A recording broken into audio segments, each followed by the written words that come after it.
Long ago, when the sky was a heavy veil of obsidian, and the mountains of Korea were still jagged teeth biting the horizon, the heavens held a secret. Above the highest peaks of Baekdusan, the clouds did not merely bring rain. They birthed spirits that governed the balance of the natural world.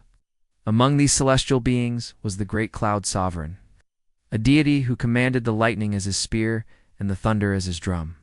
On a night when the stars were swallowed by a swirling vortex of indigo mist, the sovereign struck his drum with such fury that a spark of pure white light fell toward the earth. This was not a common lightning bolt, but a seed of divinity wrapped in the roar of 1,000 storms, tumbling through the freezing air. It landed softly in a cradle of pine needles within a valley so deep that the sun only touched its floor for a single hour each day. From this celestial spark emerged a child, small and pale, but with hair as white as a summer cloud, and eyes that flickered with the blue tint of an electric discharge. He was named Ureomi, the child of the cloud's roar, for his very first cry echoed across the valley like the rumbling of a distant storm. An elderly woodcutter named Hanulsu, who had lived his life in silence following the death of his wife, was the first to find the boy. Hanulsu saw the child's glowing eyes and knew immediately that this was no ordinary mortal abandoned by desperate parents. He carried Ureomi back to his humble hut, where the scent of dried herbs and cedar smoke filled the air, offering a warmth the boy had never known. As Ureomi grew, it became clear that the spirit of the storm lived within his very veins, manifesting in strange and beautiful ways. When the boy was happy, the air around him became crisp and ozone-scented, and small sparks would dance between his fingertips like tiny fireflies. However, when Ureomi felt sorrow or anger, the sky above the woodcutter's hut would darken instantly, mirroring the turmoil in the young boy's heart. Hanulsu taught the boy the ways of the forest, showing him how to respect the spirits of the trees and the guardians of the mountain streams. "Your power is a gift from the heavens, my son," Hanulsu would whisper, "but like the rain, it can either nourish the rice fields or wash them away in a flood." Ureomi listened intently, his blue eyes wide with wonder, learning to suppress the static that threatened to singe the grass beneath his feet. By the time Ureomi reached his 12th summer, his reputation had spread to the villages at the foot of the mountain as the boy of the mist. Some villagers feared him, whispering that he was a dokabi, or a cursed spirit sent to herald a year of ruin. Others saw him as a blessing, believing that his presence ensured the valley would never suffer from the droughts that plagued the lowlands. In those days, the balance of the world was fragile. Dark entities known as the Guishan began to stir in the shadows of the forgotten caves. Among them was a malevolent spirit of the earth, a massive, obsidian-scaled serpent named Imugi, who sought to ascend to dragonhood through forbidden means. Imugi knew that to become a true dragon, he needed the celestial essence of a heavenly being to bridge the gap between earth and sky. The serpent's spies, shadowy crows with red eyes, flew over the mountains until they spotted the boy. With the cloud-white hair, Imugi hissed in the darkness of his cavern, his voice sounding like grinding stones, plotting to steal the storm heart beating inside Ureomi. One afternoon, while Hanulsu was away gathering rare mushrooms, a thick, unnatural fog rolled into the valley, smelling of sulfur and old rot. Ureomi felt a cold shiver race down his spine, a sensation far different from the cool breeze of a mountain gale. Out of the fog emerged a figure draped in tattered black robes, its face hidden behind a wooden mask carved into a weeping grimace. "Child of the roar," the figure spoke, its voice a hollow echo. "Your father in the clouds calls for you, but the path is blocked by the greed of men." Ureomi stepped back, his hands beginning to hum with a low, rhythmic vibration that vibrated through the earth. "My father is Hanulsu," the boy replied firmly, though his heart hammered against his ribs like a trapped bird. The masked figure laughed, a sound like dry leaves skittering across a grave, and stepped closer, revealing clawed hands. Suddenly, the sky turned a bruised purple, and the first heavy drops of rain began to fall, sizzling as they touched the boy's skin. The masked entity was a manifestation of Imugi's shadow, sent to lure the boy into the depths of the mountain where the sun never reached. Before the shadow could strike, Hanulsu returned, wielding his iron axe with the strength of a man half his age. "Get back, foul spirit!" the old man cried, placing himself between the boy and the darkness.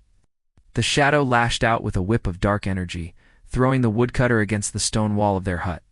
Seeing his protector fall, A primal scream erupted from Ureomi's throat, and for the first time, he let the storm inside him go completely wild. A pillar of white fire descended from the heavens, striking Ureomi and turning him into a silhouette of pure electricity.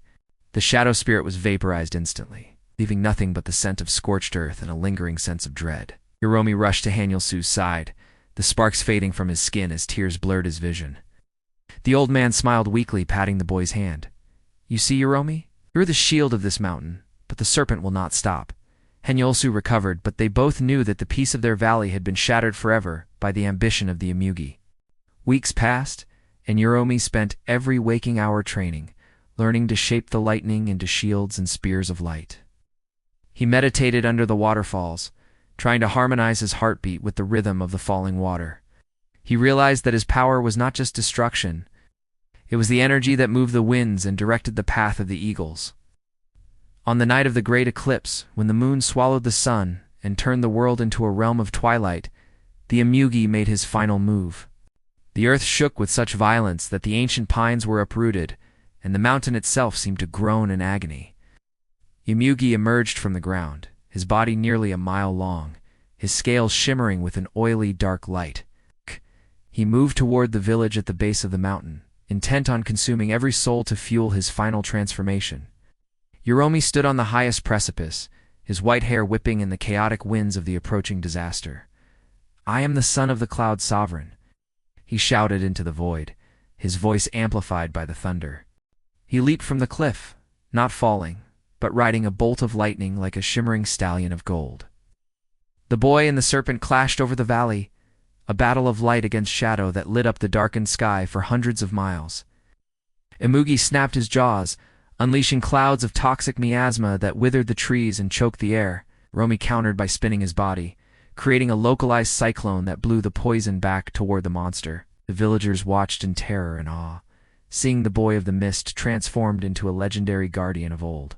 "He is one of the Shinshin," an old woman cried, falling to her knees in prayer as the heavens burned above her. Despite his celestial power, Ureomi was tiring. The Imugi was an ancient creature with deep roots in the earth's dark energy. The serpent coiled around the boy, his massive weight threatening to crush the light out of Ureomi's chest. "Give me your heart, little spark," Imugi hissed, his eyes glowing like twin moons of blood, "and I shall rule the heavens while you fade into dust." In that moment of darkness, Ureomi remembered Hanyulsu's words about the rain nourishing the fields. He realized that to defeat the serpent, he couldn't just fight with anger.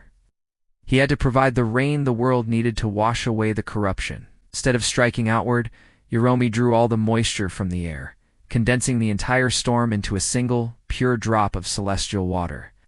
He touched the drop to the serpent's forehead, not with a blow, but with a gesture of profound forgiveness for the creature's suffering. The purity of the celestial energy acted like a mirror, forcing Imugi to see the hollow void of his own greed. The serpent shrieked, not in pain, but in a sudden, overwhelming realization of the beauty he had tried to destroy. The dark scales began to fall away, and the obsidian serpent dissolved into a gentle, cleansing rain that fell over the entire kingdom.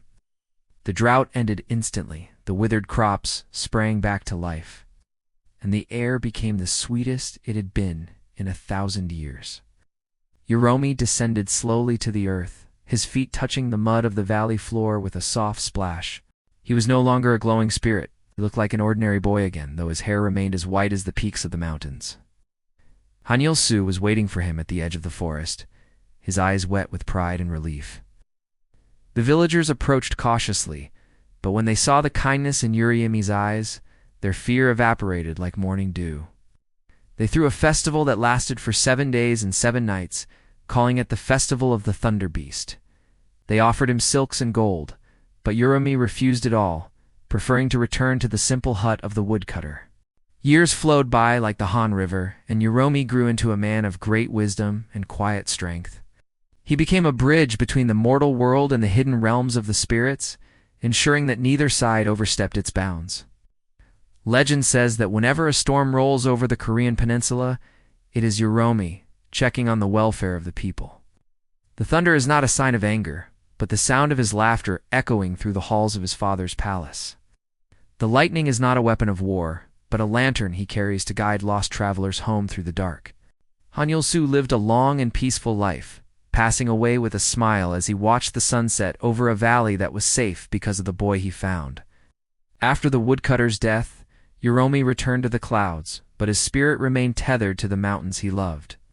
He took the form of a majestic white tiger with stripes made of silver lightning, prowling the high ridges of the north. This form was known as the Ureomi Beam, the Thunder Tiger, a protector of the innocent and a terror to those with malice in their hearts. In the folklore of the region, mothers would tell their children to listen to the distant rumble before the rain. "Do not be afraid of the noise," they would say. "It is just the child of the clouds playing his drum to keep the shadows away." The story of Ureomi reminds us that true power is found in the balance between strength and compassion. It teaches that even the most terrifying forces of nature have a purpose in the grand design of the universe. To be a hero is not merely to win a battle, but to heal the world that was broken by the conflict. Throughout history, the image of the white-haired boy has appeared in times of great struggle, offering hope when the sky is at its darkest. Painters would capture his likeness on silk scrolls, showing a youth standing atop a thundercloud, holding a staff of light. Poets would write verses about the scent of ozone that precedes a miracle, linking the name Ureomi to the very essence of life. Even today, in the modern cities of steel and glass, people stop for a moment when the sky turns that familiar shade of bruised indigo. They look up, perhaps sensing a flicker of white hair amidst the rushing clouds of a summer storm. They feel a spark of electricity in the air and remember the ancient guardian who chose a mortal's love over celestial isolation. The legend of the Thunder Beast lives on, a timeless whisper from the heart of Korean tradition that will never truly fade.